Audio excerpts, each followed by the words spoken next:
Today we're on chapter 16, serving two masters and facing worry.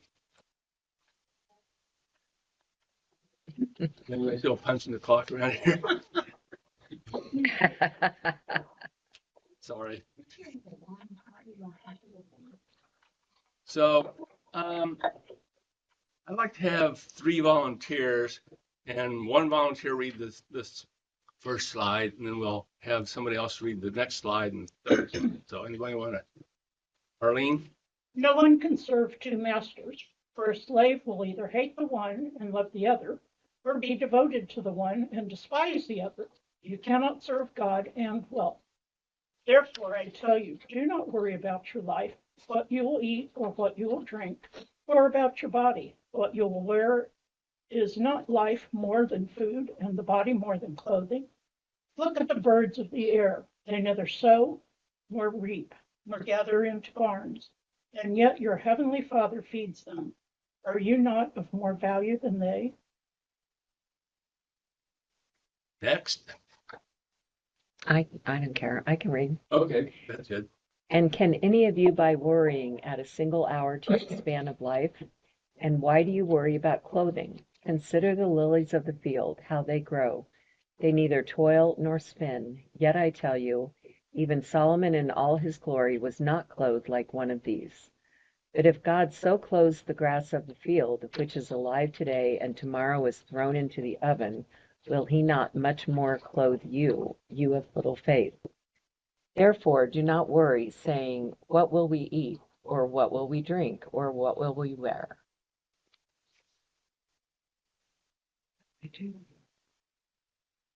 Abby, are you going to read that? No, I'd rather Okay. pass. I'll read it. For it is the Gentiles who strive for all these things, and indeed your heavenly Father knows that you need all these things. But strive first for the kingdom of God and his righteousness, and all these things will be given to you as well. So do not worry about tomorrow, for tomorrow will bring worries of its own. Today's trouble is enough for today.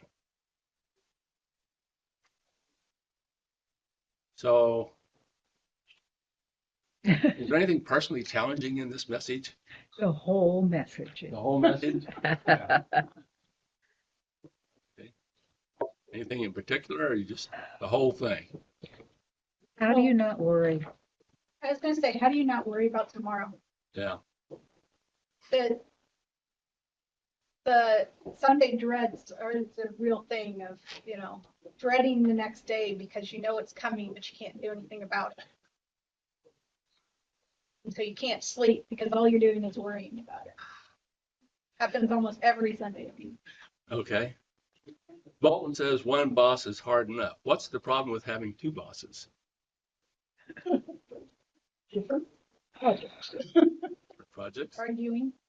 Arguing. And who do you listen to? Which Who do you one's more important? Priority. They conflict with each other. Yeah. Interesting thought. Since we only have one God, what are we listening to? Yes. So do you feel like you're serving 2 bosses or more? Do we serve multiple bosses just one at a time? 1 hour this is our boss, or the next day there's a different boss. Well, I feel like we serve God, but then we also have to serve society and our own expectations and our parents' expectations and Spouse's expectations. Yeah. Yeah, I was going to say, I've always had 2, if not 3 bosses. One is my wife, one is the company I work for, and sometimes the company I work for or the college. I've been in a position where I've had literally 2 bosses who didn't always concur on what they wanted me to do next. But the most important one is my wife. You've got your priorities right, Jonathan. At least you know what's what.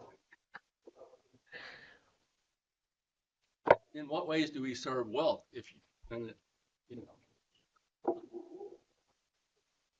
That's part of the society, boss. You have to have money to live. Okay. If you're wealthy, does that mean you serve wealth? We serve wealth when we watch commercials on TV that tell you you have to have this, you have to have that in order to be cool. And society, when you get into a group that's a little bit uppity, that if you want to fit in, you have to raise to their level. What do you mean? Just watching commercials, is that serving wealth, or is it when you buy what they? Because it puts the mindset in a lot of people's head that they can't have anything other than the best of everything. My granddad, of course, this was, many years ago, but his philosophy was if they advertised it on TV, he was not going to buy it because it was going to cost him too much money for what they charged to advertise. David, were you going to say something? I'm going to come at it from I'm going to come at it from a different point of view, and I'm not sure it's appropriate. So just stop me if it's not. But one of the reasons I'm still working is when I look at what I have put away for retirement, if Social Security fails and the market fails, we're going to be living on Joyce's farm. And so What's wrong with that? there's nothing wrong. Don't get me wrong. There's nothing wrong with that. But that assumes Joyce keeps me around. So I don't know if it constitutes serving wealth by watching your investments and doing things with your investments to make certain that when you either decide to not work or when you decide or when you can't work, you'll have enough money to take care of yourself. I don't know if that constitutes serving wealth or not. It sure feels like it. The earlier scripture talked about God takes care of the birds in the field. The comparison doesn't really match because it's a little hard for us, at least in today's civilization, today's society, to go out and find stuff in the fields to feed ourselves and our families. And so there's always some element of serving wealth, maybe not serving wealth, but at least needing to be aware of the need for some wealth, subsistence level of wealth. And to follow up on what Jonathan said, if you dress like a lily, you're going to end up in my office. Yeah, I was like, when it came to the flowers or dress, don't worry about dresses. Well, yeah, because they're flowers and they don't have to worry about people turning them in from indecent exposure. One thing I wonder, but on top of that, the flowers in the field survive when the conditions are right. Yeah. If they're not right, they perish. Right. So are we all supposed to simply perish if things don't work out? I But think what didn't Jesus pick some other creatures that do store food and do prepare for the winter, or they migrate or something? I think it's the times we live in right now. We live in a time of total excess. Total excess. Total. Everything is, Available. everything's available, and everybody's wants and needs are wants are different. Needs are the same, but wants are definitely different, and it kind of depends on your motivation. I don't know. I don't know. It's just the excess. Like if you're never satisfied with whatever, you're always going to think you need more. So We're going to get into that. Okay. And I'm going to if I may, follow up what Joe just said to answer your question, is that he's not talking about fulfilling your wants. He's saying just trust God and your needs will be met. Not your excesses, but your needs. Okay. Here's a famous quote. Power tends to corrupt, and absolute power corrupts absolutely. Did Jesus say you cannot serve God and power? Do wealth and power go hand in hand? yes, Often. often, yeah. when we talk about buying power, even if you are living in poverty, you're striving for some kind of buying power. So isn't that power? A little bit. Tiny. And You're some trying to just get need elected. it's pretty. Jonathan, are you talking about power like governmental or power over the human being or the ability to make your dollar go somewhere? I'm talking about any kind of power. Money gives you power. Mm-hmm. Even if you have a little bit of it, you have a little bit of power to satisfy your needs and those of your Choose. family. Yeah. If you have a lot of it, you got a lot of power. Okay. And that's where I think power does, or having the money does corrupt. Okay. Sometimes you get elected into it. Yeah. Well, That takes money. when Jesus was in the wilderness, he was offered all the kingdoms of the world if he would fall down and worship Satan. And Jesus replied, "Away with you, Satan, for it is written, worship the Lord your God and serve only him." So that was Jesus' reply to the potentially being corrupted by power, I guess. So this is something Jonathan sent. He was going to use it last week, but this is the Oxfam Global Inequality Report for 2026. The report is called Resisting the Rule of the Rich, Protecting Freedom from Billionaire Power. So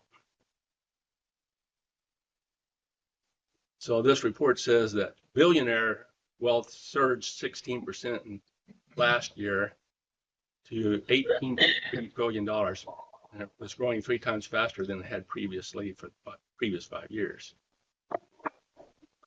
And the billionaires added $2.5 trillion in that 1 year, which, according to this report, could have eliminated poverty 26 times. So that works out roughly that $100 billion evidently could eliminate poverty if it's 26 times. So in a global economy, that's really not much. Then this report also estimated that billionaires are much more likely to hold office 4,000 times. I don't know how they came up with that, but much more likely to hold political office than an ordinary citizen like you or me. And they also increasingly control major media, like David Ellison, Larry Ellison's son, owns Paramount Studios, and they're trying to get Warner Brothers. Warner Brothers, and Jeff Bezos controls the Washington Post, and those are some examples. So the question kind of is billionaire wealth driving dangerous political inequality and eroding public freedoms? Yes. Definitely. Well, I just think just this last week election, the amendment to be able to pay for Supreme Court justices basically was shot down in both Kansas and Missouri. So people are aware of it. It's just hard to fight that kind of money. But luckily, at least so far, In that case, they lost. yeah. But when those billionaire mergers happen, We have no. we have no say. Well, the We're FCC powerless. Supposedly, but when that's bought too, Yeah. We've seen so many decisions recently that are clearly bought decisions. Well, the Citizens United Supreme Oh, Court. yeah. Okay. That was horrible. Let's keep in mind that this wealth, like Elon Musk, for instance, he employs thousands of people. And so you have to look at the good side of the wealth. The many people that are employed, it's like I've said before, I like wealthy people because they provide employment for many, many people so that they can have a good lifestyle and so on and so forth. It's the abuse of one's wealth that's a sin. It's not the wealth in itself that's a sin. Well, Wealth can be a good thing, just like Andrew Carnegie, they thought he was pretty ruthless, and maybe he was in certain aspects, but in the end, he left most of his wealth to establish libraries. That might have been a guilt complex because of all the people when he suppressed Yeah. their unions, their strikes. He was pretty violent on some of that stuff. In Pennsylvania. But anyway, there can be a good and bad side to wealth. It's how you use your wealth. Yeah. So this is kind of a political solution we're talking about. What are some solutions if you think that our freedoms are, well, let's go back to the previous. So the question was, is billionaire wealth driving dangerous political inequality and eroding public freedoms? So I looked this up on the internet, Google.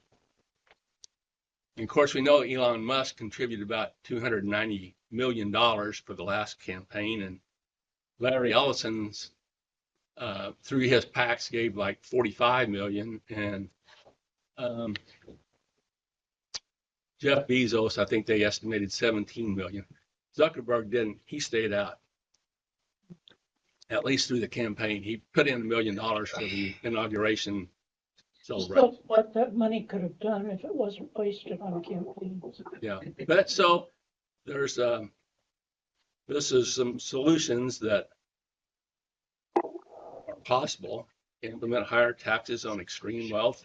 Well, we might say, some people might say, hey, you know, everybody here is pretty extremely wealthy in my book. If you live in Bangladesh, establish national plans to actively reduce economic inequality. You know what you have in mind for there? Well, this is from the report. Yeah. What did it say? But there are several ways. One is right now there's a greater differential between what a CEO makes and the average line worker. There should be some control in that, and the best result is if people want to have that kind of differential, which they probably don't. But if CEOs want the money, then you tax them more. You tax them more and use that money to fund social services to assist people who are no lower in the spectrum. So you're reverting to the first point there then. Yeah, well, it ties into the second one too. Yeah. That's a step you take to reduce economic inequality. Can there be social pressure? Just I've seen on some PBS program that, for example, in Scandinavian countries and maybe in Japan, you know, that differential is much smaller than in the U.S. And particularly, this was what I had seen on I don't know, it was Finland or Denmark or Norway. One of them, those that are very wealthy, they still try to live pretty low key. They don't have a flashy lifestyle. It would be unseemly in their culture to live that way. So they tone it down. Yeah, unfortunately, we celebrate celebrities So we do. and the rich and the famous. Yeah, well, Jeff Bezos has his $500 million yacht. Well, it's true though. I mean, we do celebrate celebrity. We do. Yeah. So the Kardashians are all over everywhere. So is Taylor Swift. Here's another one. Create strict firewalls between private money and political systems, including limits on lobbying and campaign finance. Well, We'd have to have the Supreme Court overturn their previous decision and do that. that boat sailed. These people, the current Supreme Court and the makeup of the current Supreme Court isn't going to change for at least 25 to 30 years. So that vote, Except there are options for expanding the court. President to expand and therefore dilute the Supreme Court's conservative authority. I bet it comes to that. And that's not a bad thing. I mean, the Supreme Court has been different members in the past. So Mhm. Jonathan, you're preaching to the choir. you know, That's okay. well, that one item really pertains to things like Citizens United. And that can be, Congress can take action if they choose to. But there was another ruling just this, I can't remember the name of the ruling, but there was another ruling just this term that even expanded or at least underscored and validated Citizens United. Exactly. Mhm. I mean, that's what I'm saying. Well, I hate to say that the ship has sailed because there's always the option, keep pushing and keep fighting. And some of the Supreme Court justices are not going to live forever. None of Sure. them are. When you've Well, that's sold, true, too. now the question becomes, maybe this is the wrong place to ask it, maybe it's exactly the right place to ask it, but when you've sold your soul to the devil, how long do you live? Too long. Right now. Okay, Bolton in his book says it is unaccountable power that corrupts. Why would unaccountable power corrupt but not accountable power? Because if it's unaccountable, nobody's guarding it, nobody's controlling it. They're just free to do as they want. Nobody's monitoring. Right, that's what we need. But what about accountable power? You want an example?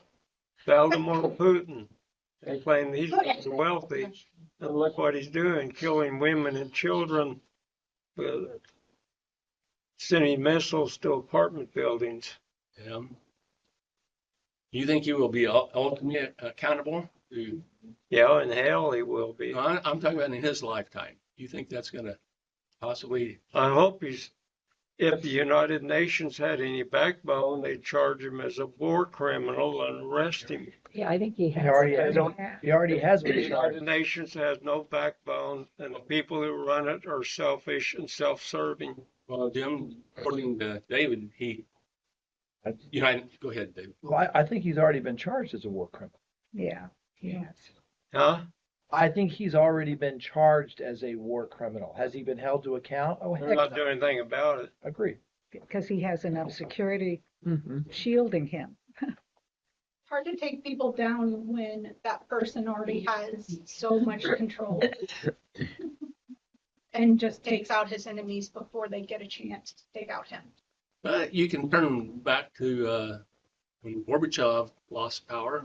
I mean, things turn around They sometimes. do. They do. The wall came So down. Yeah. this is according to Bolton, seeking to satisfy our deepest spiritual yearnings, what he calls the hole in our soul, by accumulating more and more stuff is a colossal human mistake. Why?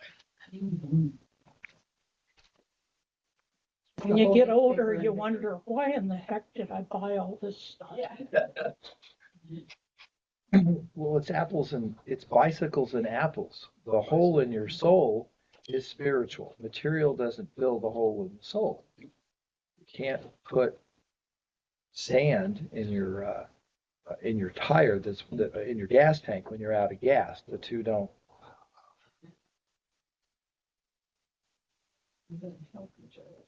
Well, this is it damages ourselves, others, and planet Earth. Or it leaves us still wanting, which is, I think, what you were saying, still unsatisfied, deeply troubled. So why do we believe it then? So good life. Because we get addicted to buying more, accumulating more stuff. What's- It's an addiction. So that's a seductive power. You know, there was a study a few years ago, and I wish I could remember all the details, but the bottom line is that people at a certain economic level would say, all I need is another $1,000 a month, and everything will be okay. And if you're 1 tier up from that, all I need is $50,000 more, and I'll be happy. And next tier up is, I need $1 million more a year, and I can be happy. It's always that we need more to get to what we think will give us happiness. And that clearly shows that money doesn't buy happiness. My father always said, you know how much money you need? Just a little bit more. And another thing he always says, distinguish between wants and needs. Yeah. That's so true. So some say consumerism is a cult that is contrary to the gospel Yeah. and is the religion that most fundamentally challenges Christianity. Would you agree? I agree. Okay. Ah, wait a minute. Wait a minute. You don't? Debbie disagrees. I think there's exceptions to that. And I'll explain that because this has been on my mind since I tried to read the chapter last night. Okay. When my daughter was doing art shows in Oregon, before she got her shoe store going in 2005, I would go and support her and her other fellow artists at art shows. And I always felt like it wasn't so much for me, it was for them. And they liked Liz to invite me back. Yeah. Yeah. So, but I did acquire a lot of things, but it was trying to keep them afloat as artistic people. Mhm. And that was my emphasis in my mind. Now, it might not have looked that way to others, but it doesn't matter. But so it depends on your motivation. Okay, I but think, that's the point, though. yeah, Okay. I mean, Your, I think, your motive wasn't for you, it was for them. Yeah. it was. and I think that it definitely matters on if you're consuming things from local businesses, Right. small creators versus,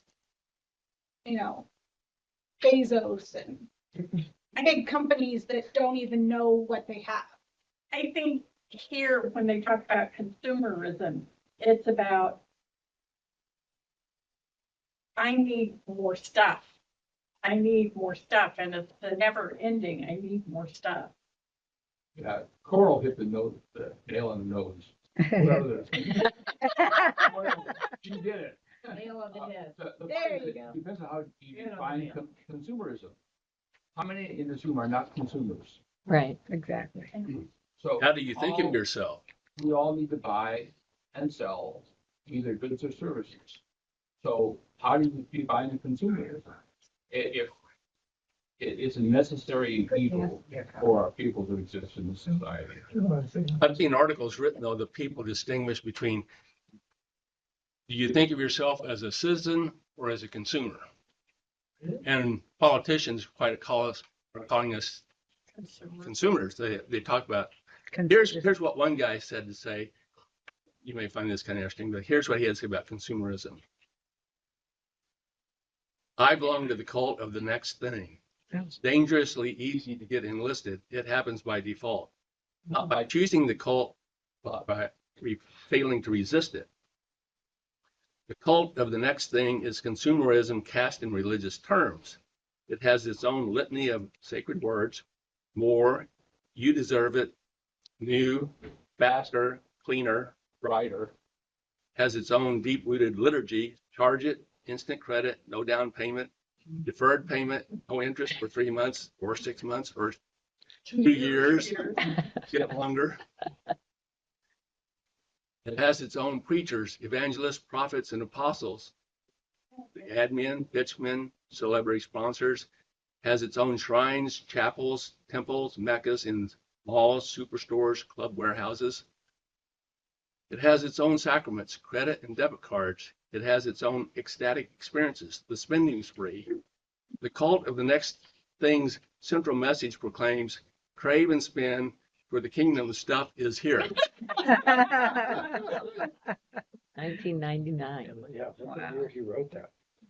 It's like keeping up with the Joneses. We always had to keep up with the Joneses. Now you gotta be ahead of the Joneses. Yeah. Well, now it's keep up with the Kardashians. Nobody's keeping up with it. How do we resist the cult of the next thing? Well, it's just Move to like the everything farm. else in life, it takes some discipline to think about what you really need and what you don't. Yeah. Move to a local or to a small town or a farm that you don't need as much. We're heading for Joyce's farm. I got a farm. We may all be Someday. up there one day. Yeah, we're following. Bring your own tiny home. We can all be there. Idea. If I were to offer. So if consumerism does not satisfy our deepest spiritual yearnings, then what does? I think that's part of it is that we, as a culture, decide to ignore spiritual yearnings. So just our humanity and our what makes us human and care for each other and all of those things are not what is most important to a lot of people. And so you just keep your mind just spins and spins trying to find something to fill it up without having to look at yourself and look at what you're personally. We just don't want to look at ourselves. We don't. So that takes work. It takes a lot of hard work. And we've become comfortable, and life is comfortable for most of us. It's pretty, I don't know. I just feel like it's a challenge to yourself to really decide who you want to be. So you're comfortable, but you still feel like there's a hole in your soul. Yeah, Do you recognize there's but I something think, missing? but you can fill that hole or at least cover it up with a lot of things. Okay. TV or shopping or keeping busy or going out to eat, or I mean just all the things that we do. You can distract yourself from. Yeah. Okay. I think Coral was so right. It's an addiction. Stuff is no different than alcohol or chocolate chip cookies or whatever your addiction is. You say, oh, I need to feel good. I'm going to go shopping. Used to be that way. Not anymore. Mm-hmm. Maybe As we get maybe older. it's our age. Surely not. You know, it occurs to me, a lot of it's a matter of perspective.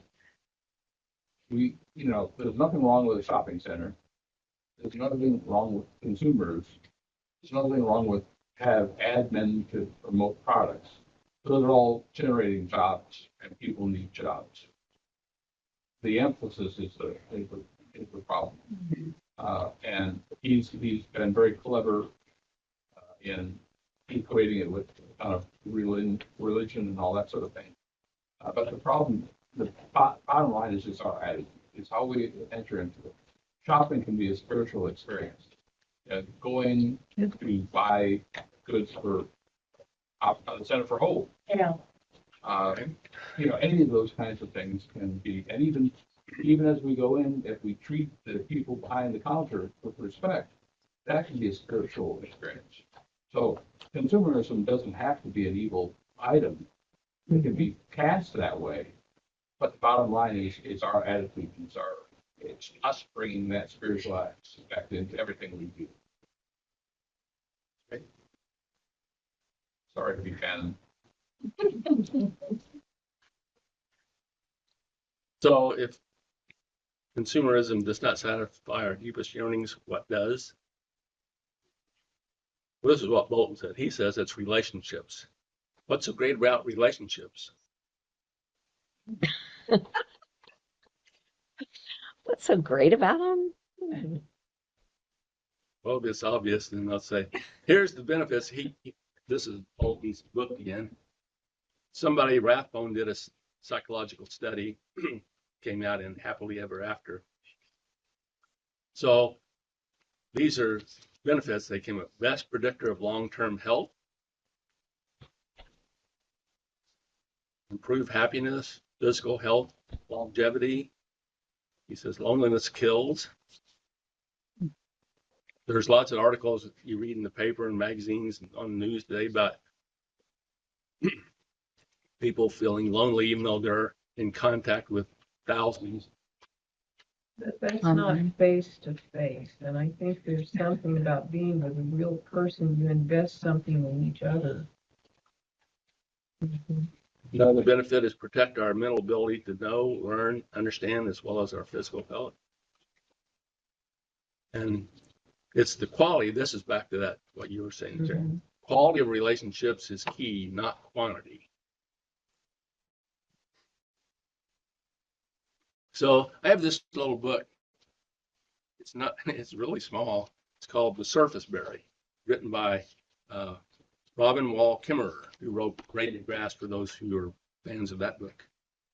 But in her book, she argues that true wealth arises from relationships, not self-sufficiency, and encourages us to imagine our values in a way that nurtures both people and the planet. And she asks, have we surrendered our values to an economic system that actively harms what we love? So what do you think? Sounds like what I've heard is we would seem to be in consensus on this. But so she uses the example of the service berry as an example of what she calls the gift economy, an alternative to the market economy. And she says the currency in this gift economy is relationship, which is expressed as gratitude or interdependence and reciprocity.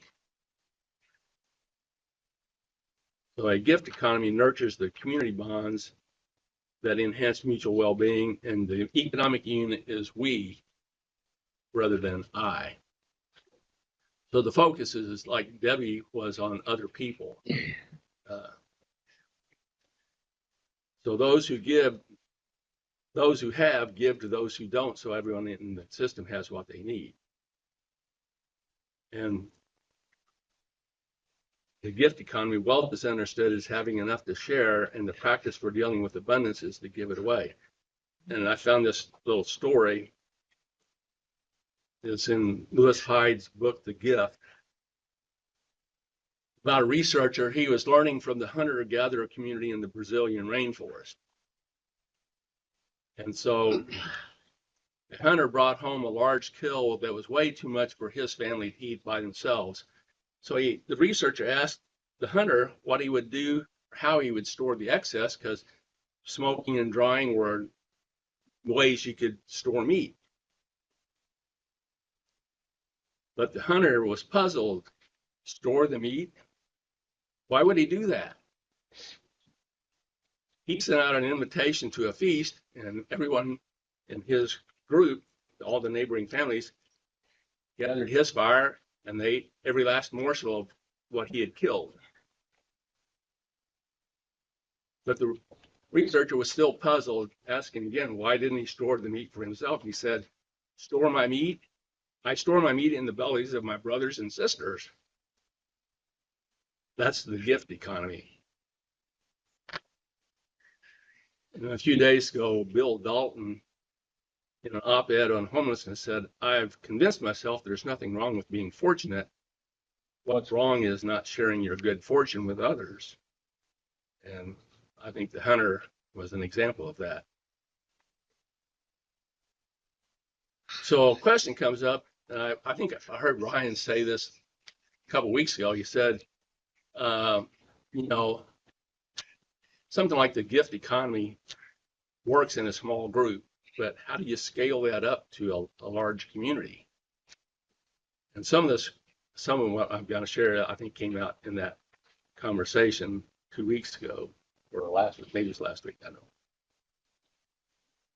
So how would you scale that up to a large community of sharing with others when there's not maybe 150 people or less, but there's millions? Donate to charity. Donate to charity. Give what you can. Support others you need. Part of the challenge, I think, is that when you live in a system that there are a lot of people trying to do that, there's also this other side of the system that's resisting that at every turn. Mm-hmm. So it's just this constant clash of, trying to use a gift economy and support on a larger community scale, but also the forces that are trying to make that not happen. So it's just a constant battle. Well, there are people, and some people are concerned that somebody's going to take advantage of the system.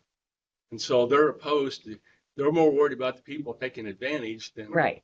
And so there are people who are concerned about being taken advantage of, and there are people who are taking advantage. Those are two components that resist the people who want to do it because they think, well, I'm just being taken advantage of. I don't want that.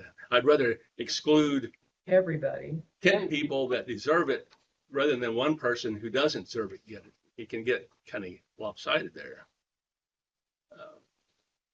Well, here's an example. I love libraries, public libraries, because I go there a lot. But you can check out a book for free, enjoy it, and then you return it. Somebody else can enjoy it. You don't have to own the book to enjoy it. Now, granted, our tax dollars support it, but it's for our common good, at least in my opinion. Some people may not view the library as a common good. Parks would be another example where you can enjoy the park, leave it as clean as when you were there. The next person can be there. Our public parks are so popular that, some places they're regulating the traffic because they don't want to, it's kind of like killing the goose that laid the golden egg. It's so nice that everybody wants it that it degrades the park. So you get it, you can only go for a certain period of time. They have some regulations on entry into the park. So here's another aspect. Accumulating wealth leads to inequality. What are some consequences of wealth inequality?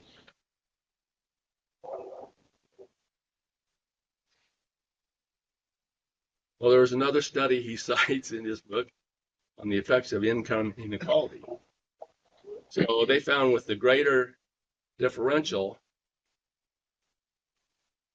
the lower the life expectancy, higher infant mortality, greater mental illness, greater drug use, illegal drug use, greater obesity, greater violence, greater imprisonment rates. So just think of the example of a single mother or a single parent, not necessarily a mother, but they're having to work 3 jobs just to make ends meet to support their kids and have a roof over their head. That's going to lead to dying earlier probably because in mental health, definitely. Drug use to get away from it all.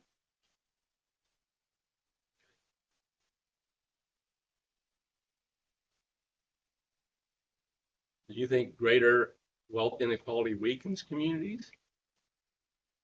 Yeah, it does. I would say when the rich get richer and they have companies and they're paying a living wage, then it definitely hurts the community. Yeah. There's a community in southern Kansas. Do you remember the name of that, Sharon? She's my memory. You need to give me a few more details, dear. There's a man down in southern Kansas, small community. His company builds trailer hitches, and he's successful at it. I think it was south of Iola somewhere. Somewhere. Area. So during COVID, I think this is when it happened. Business dropped off. He kept everyone in his employed working on projects around their small community. And, they were doing something in the park or. Kind of a humble community? Is that the It might have It been. might have been. There's a I need pretty to look large at them. manufacturer. I need to look at the of map. trailers down there. Yeah. I don't remember because we drove there, but I don't remember the name. But Yeah, I'm your random access. anyway, there's an example of someone using their wealth to strengthen community. So it doesn't have to. With wealth and inequality, you get food deserts, you get,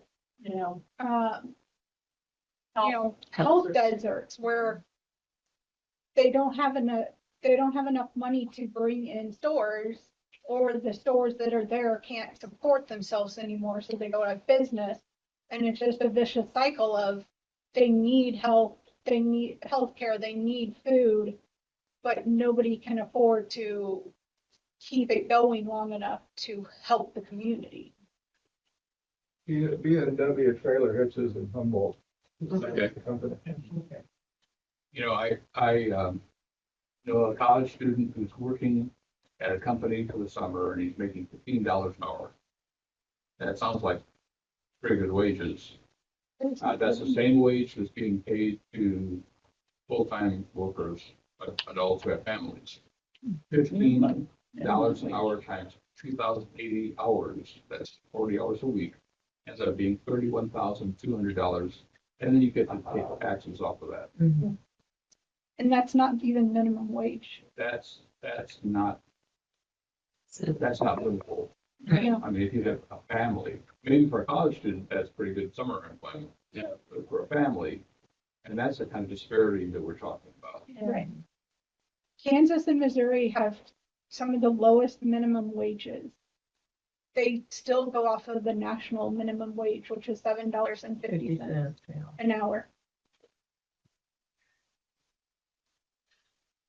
So why do we allow that? Is there another way to structure society?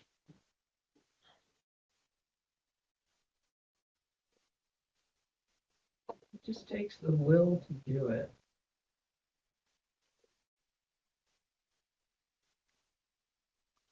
Well, in the Bible, there is, Bolton says, a strong but neglected tradition of communal socialism. Well, where does he get that? What do you think that he's referring to? The Jerusalem church. The Jerusalem church, okay. What did they do? They held all things in common. Okay, so that's, how about in the Old Testament? Took care of widows and orphans, Okay, how'd they do that? all family. It's supposed to be through the Took them temple system. They also had some laws, though, about, what about gleaning in the fields? Oh, yeah, they weren't supposed to glean to the edges, and if it fell, they were to leave it lay, and then those people would come in behind it. I remember that from the book of Ruth. Yeah, Okay. you're supposed to leave something to glean. Is that a little bit of communal socialism, possibly? Well, socialism seems to be a bad word in a lot of political discourse. What does communal socialism mean to you? How do you think it fits in the community of Christ theology?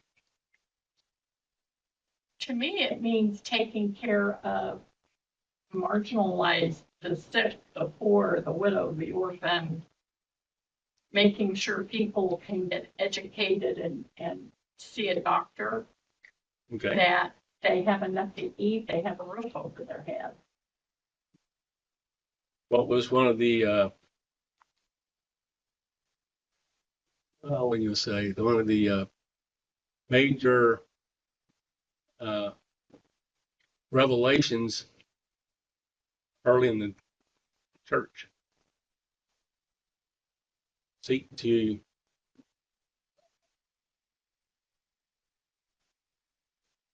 establish the cause of, Or seek to bring forth and establish the cause of what? Oh, Zion. Was that communal socialism? Yes. Was it? Was it the way they practiced it or started out? Well, they tried, but it failed a lot. They've tried several times, but it failed a lot. So, It's work to take care of one another. Yeah. It's worthy of our time, but it is work. Isn't this what oblation is speaking of? I don't know, you think it is? To me, it kind of relates to that. Well, didn't we recently all pool together to try to make sure that the pension fund Okay. for those who were employed by the church would be fully funded? Correct. Yeah. So is common good associated with, Good example. doesn't have to be Yes, maybe, common but good. common good, is that? Yeah. Okay. Okay, so this is a question. Is this, who do you think should be in charge of the community? Look at all these pencils over here. Different lengths of pencils. Different colors. Well, the problem is, even if whether it's a free market economy or a more socially responsible economy, it ultimately comes down to the honesty and integrity of the people who are running it. And that, that's always been the problem, is you've got greed factored in there, and so nothing really works well the way that we want it to. And accountability on the recipients too. Yeah. I mean, unfortunately, I think there's so much to scam the system. You look at disability and, certainly a well-intended system for people that really need it. Does that get more news about those who scam the system than all the good it does? Yeah. Possibly. I was going to say my stepdaughter is disabled and she gets barely enough to get by on. I mean, her daughter is paying for her insurance, but for living in Massachusetts, I don't see how she manages as well as she does. These aren't direct quotes from the scriptures. This is kind of To what Karen said, I mean, I don't disagree with the statement, but I wonder if some of that though comes from the people at the bottom of the system looking at what the people at the top of the system are doing. Mm-hmm. And if they're scamming at the top, they interviewed somebody the other day about, filing our taxes. We have to pay taxes and doing it honestly. And he was encouraging everybody to cheat on their taxes now, because if the people at the top can get away with it, well, then why should you have to worry about it? So, there's all kinds of levels of dishonesty that get factored into it. Yeah, I think there's dishonesty It's hard to from account top to for all of that. bottom. I mean, I think when we choose social situations that we wish to contribute to or support, it's probably good to do a little fact finding and, make sure that the people that are being helped are the appropriate people that need the help. I like helping groups that support veterans, especially those with PTSD. Because those folks are vetted, they're in the system, they're in the VA system, the needs are known, they've been satisfactorily diagnosed by, somebody that's qualified to do that. They have a Form DD-214. Every veteran gets out of the military with a Form DD-214 to prove that they're a veteran. To me, that's one of the higher levels of vetting that you can do to make sure that the person you're taking care of and giving to is the right recipient. I hate it that we have to do all that, but sometimes you feel like But you at do. the same time, you have to vet the group, because some of them just kind of skim off. Well, that's true too. That's possible too, and that's easy to do. You can go look online and look up the salaries of the CEO and figure out pretty quickly who's. I'm going to have to speed it up here now. So humans been around, modern humans, I'll call that, been around 250,000 years or so.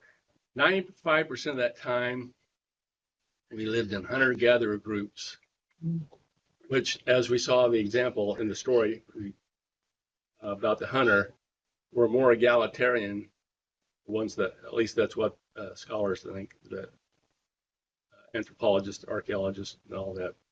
So only the last 10,000 years have humans lived in societies with much more inequality. So what happened? Division of labor, industrial revolution.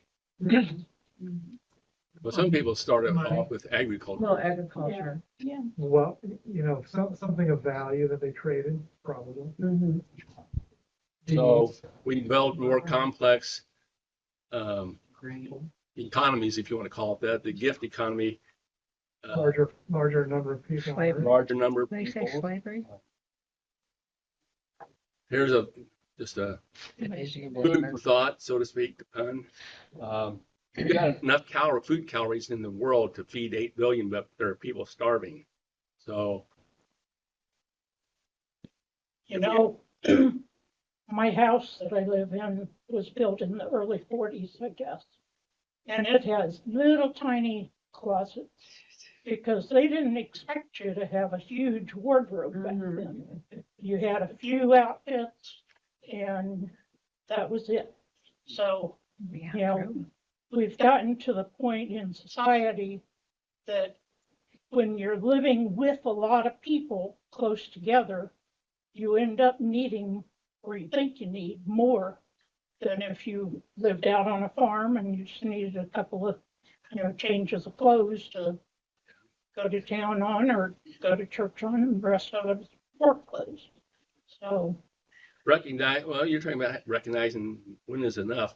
Enoughness is a radical act in the economy that is always urging us to consume more.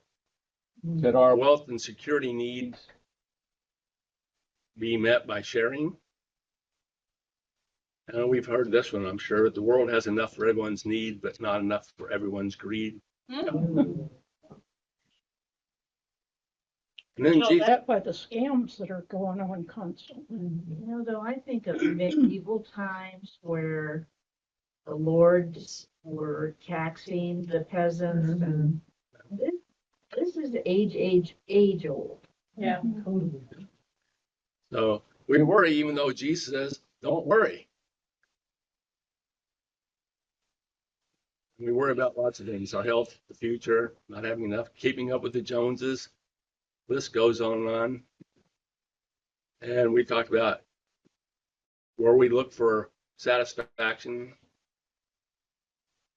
We distract ourselves with other things. Countries or economies, they've been called peddly capitalist versus U.S. cutthroat capitalists. They have much higher rates of taxation, but they also have free universal health care, elder care, family support, education. And on the happiness scale, they rank at or near the top, much higher than the United States does. Right. Are they happier because they have fewer worries? Could be. Might be the possibility. What was Jesus telling his listeners? Therefore, I tell you, this connects to the previous scripture, which was talking about storing your treasures in heaven versus here on earth, where, how does it go? Rust and Moths corrupt, or thieves can break through and steal. thieves. Right. So this is the importance of trusting in God's provision. Worry can pull one away from faith. Notice, and he said, you have little faith, so he was making note of that. And his call to trust in God's care echoes the Psalms. Then about not worrying about your eat or drink or what you will wear. Things were uncertain then. They're uncertain today, but they were more, the vagaries of agriculture and Mother Nature back then, and being a lot of people were subsistence farmers. Reminded me of the Hebrew people in the wilderness trusting in God's provision through manna. And then there's kind of the more rhetorical question of reflecting on the meaning of life and the purpose of life, and that life is more than just physical existence. So I was wondering, did Jesus think that the kingdom of God was so imminent that it was not necessary to worry about basic needs? If the kingdom drives, everything's going to be just great, no problems. Or did he think that if we reimagine our values to prioritize the kingdom, then there would be enough for everyone and we wouldn't have to worry about it? It seems kind of imprudent not to plan for the future. So was for him the future so imminent that you didn't have to? I'm just kind of speculating here. I don't know what Jesus thought, but clearly the writers of the New Testament believed that. Paul especially. He wrote that more than once. That the return of Jesus was imminent, and this was all going to be face to face. Now we're 2,000 years out, and we maybe have gotten a little more skeptical, and it makes it a little little, harder you to think? about bringing forth the kingdom of God, We're slow because, learners. you know, somebody hasn't done it for us. Well, maybe we're not looking at the wrong person. Maybe we're looking at ourselves and saying, what am I doing today to bring forth the kingdom of God? I always wondered if Jesus didn't come back and we just didn't notice. Jerry isn't afraid to express his beliefs. Here he is at Village Shalom, and he was sitting down to dinner